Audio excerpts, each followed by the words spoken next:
Fala, tropa! Quer uma casa de aposta com suporte 24 horas, atendimento humanizado e as melhores odds do mercado?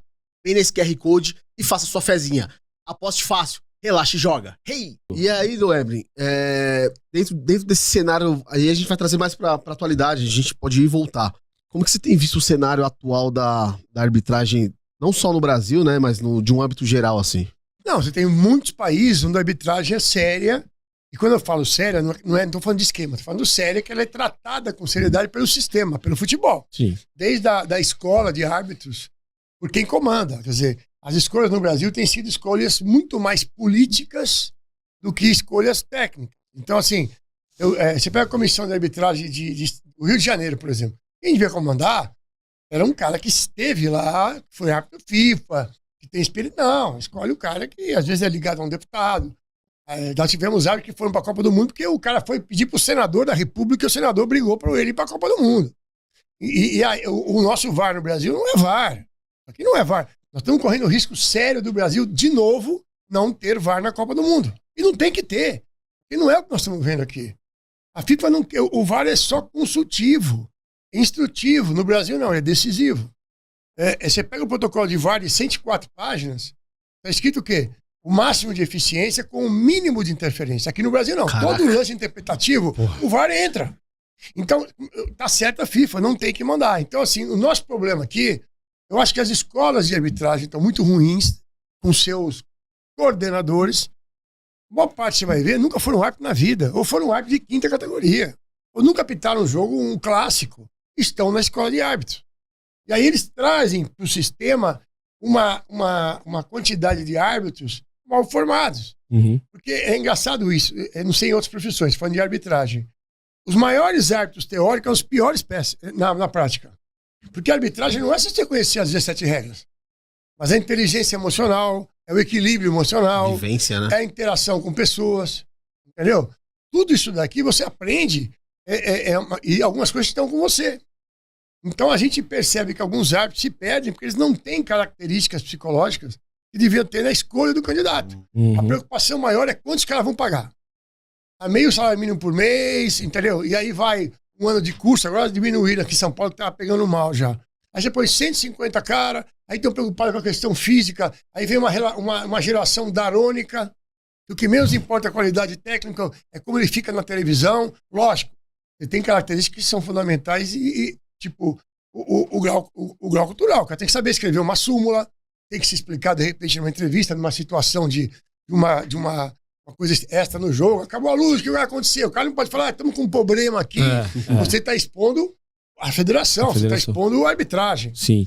Então isso é bastante complicado. Cara, vou pegar esse gancho da Federação Cearense, não sei se você viu, que eles estão começando a colocar o árbitro pra Já falar. tomaram puxão de orelha. Já tomaram puxão. Queria saber a sua opinião e se você acha que isso tem futuro ou não. Não, nenhum. É chance zero. Sério? A Federação Cearense, a arbitragem cearense, depois que parou do Acílio Mourão, ela estava no ostracismo.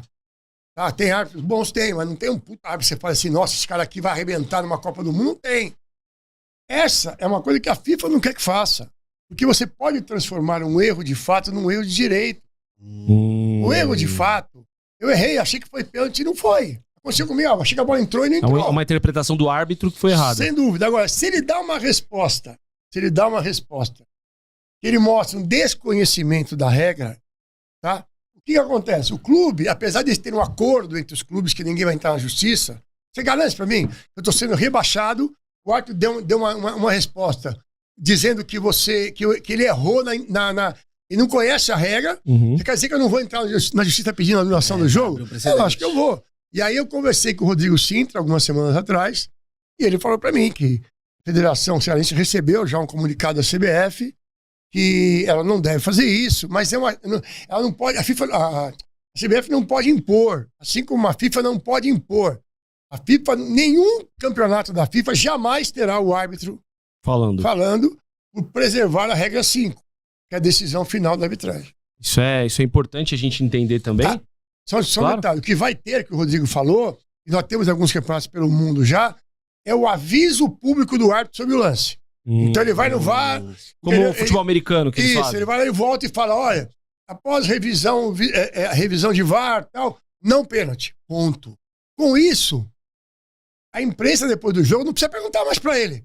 Por que você não deu pênalti lá? Porque, entendeu? Porque já falou, não pênalti. Não bateu na mão, jogada casual, o que for. Pra você acaba com a questão da entrevista pós-jogo. Cara, isso é um ponto que é um debate, né? Ah, tem que se explicar, não tem que se explicar. Eu concordo com o Leblin. Eu acho que é muita exposição para um cara que já tem uma carga emocional muito complicada ali para lidar com o jogo, né? O que agrega ao árbitro fazer isso? Nada. E também não agrega espetáculo nenhum. Sim, Pelo contrário. Porque ontem, por exemplo, você viu o Guanás no jogo no Mirassol e Cruzeiro.